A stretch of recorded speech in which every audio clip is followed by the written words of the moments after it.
हा आहे कुस्तीचे भीष्माचार्य, ज्यांचं नाव आहे पंढरीनाथ पठारे अण्णा, म्हणजे ज्यांना अण्णा पठारे म्हणून आपण संबोधतो, अशा अण्णा पठारेंचा म्हशीचा गोठा आहे. आपण बघू शकता ह्यांची अशी आता गोष्टी काही ऐकली का पैलवानाच्याकडून, या म्हशीच्या गोठ्यामध्ये त्यांना थोडंसं लॉस झालं, पण नुकसान झाल्यानंतर काही लोकांनी त्यांना सजेशन त्यांना सांगितलं की या म्हशी देऊन टाका, तुम्ही नुकसानमध्ये आहे. किंवा अण्णा पठारे साहेबांनी किंवा अण्णा पठारे अण्णांनी एक शब्द वापरला, तो म्हणजे म्हणले की जरी नुकसान होत असेल तर असू दे, गरिबांना चांगलं दूध मिळते. आणि पुण्यातील बऱ्याच लोकांना चांगल्या पद्धतीचं दूध देण्याचं काम ते अण्णा पठारे ते करत आहेत. आणि त्यांच्या म्हशीचा गोठा आपण बघू शकता. प्रत्येक म्हशीची किंमत जर बघितली तर जवळजवळ 1.5 लाख ते 2 लाख प्रत्येक म्हशीची किंमत आहे. आणि जवळजवळ 400 ते 500 म्हशी यांच्या गोठ्यामध्ये आहेत. कामगार त्यांचे आहेत. आपण पाहू शकता एक जबरदस्त असा म्हशीचा गोठा हा पुण्यामध्ये आहे, खराडीमध्ये. आणि चांगल्या पद्धतीचं दूध पुण्यातील लोकांना देण्याचं महान कार्य करताय.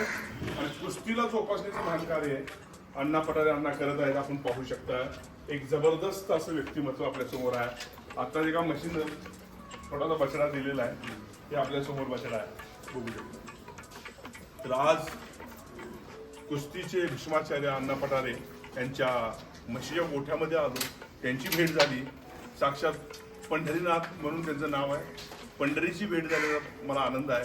याचं कारण असं की गरीब पैलवानांना दान देण्याचं महान कार्य करतात, त्याचबरोबर हे दूध सर्व लोकांना चांगल्या आणि योग्य रीतीचं दूध, दर्जेदार दूध देण्याचं महान कार्य आहे. मी गोठ्यात म्हशी किती आहे?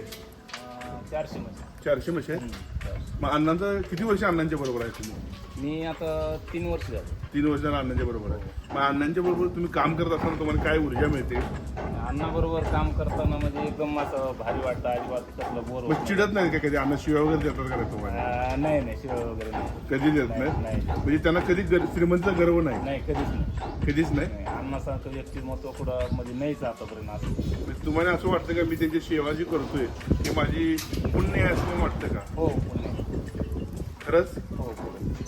फार चांगली गोष्ट आहे. कारण एखाद्या व्यक्तीचा जो सहाय्यक असतो किंवा त्यांचा चालक असतो, तो किंवा पार्ट असतो, हे गीतेमध्ये असं सांगितलं ना, आज तुम्ही साखर टाकताय. फार थँक्यू. जय हिंद.